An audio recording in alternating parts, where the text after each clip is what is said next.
Welcome to our series that's designed to help you pass a high-stakes math test. I'm Dr. Janet Johnson of EdStar Analytics, and this lesson is going to cover exponents. So what is an exponent? Here we have x to the n is how you say that. X to the n, where x is referred to as the base number and n is the exponent. And what it means is multiply x times itself n times. Here's an example. 2 to the 5th, or somebody might say 2 to the power of 5. 2 is the base number, 5 is the exponent. And what this means is multiply 2 by itself 5 times. So you have 2 times 2 times 2 times 2 times 2. The only 5 involved is that's the number of 2's that you're multiplying. Don't get confused and think that somehow you're multiplying something by 5. 5 just tells you how many 2's to multiply. So 2 to the 5th is 32. I'll give you a tip here. There are invisible ones all over math problems, and they're one of the leading causes of missing problems that you knew how to do. And you can miss the ones you don't know how to do, but you don't want to miss the ones that you do know how to do. You need to get those right. And when you're under the stress of taking a test, the places where there are invisible ones are what trip people up and you make mistakes. So you really should write them in. And if you've got a problem involving exponents, 2 is really 2 to the 1. You just go in and put the invisible 1 exponents on things. Just write them in. Now see what happens when you multiply two numbers with exponents. If the base is the same, it's very simple. Say we have 2 to the 5th times 2 cubed. Well, 2 to the 5th is 5 2's multiplied together, and 2 cubed. Cubed is what we say, or you could say 2 to the 3rd. That's 3 2's multiplied together. So we have 5 2's and 3 2's.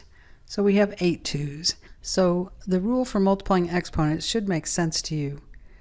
If the numbers have the same base, like they do here, 2 to the 5th times 2 to the 3rd, you add the exponents. You don't have to actually write them out and count them. You know it's going to be 5 2's and 3 2's. The rule is you add the exponents.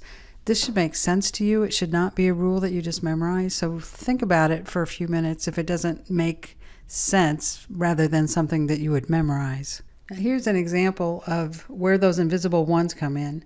Let's say this 7 to the 5th times 7 is part of a big complicated problem that you're doing on a math test, and you're focused on the complicated part of the problem. This is just some simple little thing you do in the middle that's going to lead to a step to get the answer. Well, you know that the rule is you add exponents, so 5 plus, and you see, oh, nothing. 5 plus nothing. That would be 5. And believe me, I've graded enough math tests in my life to know how often little mistakes like this are the cause of people who knew how to do the problems missing the problem. And when you're taking a standardized test, you don't get partial credit because there's no teacher who can see that you knew what you were doing. So I hope I can convince you to draw in those invisible ones with your pencil, not in your head. This is a concept that will help you understand negative exponents. The negative sign is used to mean inverse, kind of universally throughout math in many different contexts. And inverse is relative to the operation. For example, in addition, the inverse of 3 is negative 3. If you add those together, you get 0, which is the identity element in addition. In multiplication, the inverse of 2 to the 1 is 2 to the negative 1. See, we're just using negative to mean inverse. Now, we normally don't write 2 to the 1 before you know about exponents. You just write 2. Once we bring exponents into our world, we can indicate the inverse of 2 as 2 to the negative 1. Now, we know that the inverse, the meaning of inverse hasn't changed. We know that in multiplying, the inverse is what you multiply by to get 1, which means 2 to the negative 1 must equal 1/2, and it does. So this is important to know and to understand why it's true. Even if you don't understand why it's true, it's important to know. But it's simple to see when it's laid out like this. Anything to the 0 power is equal to 1. Because if n to the 1 times n to the negative 1, there's two different ways you can look at that. One is n to the negative 1 means the inverse of n. So n times 1 over n is equal to 1. But if we add those exponents, we get 1 plus negative 1 is 0. So that gives us n to the 0. And that's true no matter what n is. So n to the 0 is equal to 1 no matter what n is. Just to illustrate this with another example, if you had 3/4 to the negative 1, that means the inverse of 3/4, and in multiplication, the inverse is you just flip it upside down. The inverse of 3/4 is 4/3. So let's look at what happens when we raise an exponent to an exponent. Here we have 5 to the second to the third. That would be 5 to the second times 5 to the second times 5 to the second. That you start on the outside and work your way in, and so we've got 5 to the second times itself 3 times. So I think it can, if you think about it for a minute, it's going to be obvious what the rule is when you're raising an exponent to an exponent. You multiply those exponents. This is going to be 5 to the 6th because 2 plus 2 plus 2 is 6. Here's how you'd work with a fraction that is raised to an exponent. If we have 3 to the second over 5 to the third, and then that whole fraction is raised to the fourth, well, that means we're going to write that very fraction times itself 4 times. And so we would end up with the numerator 4 times and the denominator 4 times. So the rule becomes you multiply each of their exponents by that 4.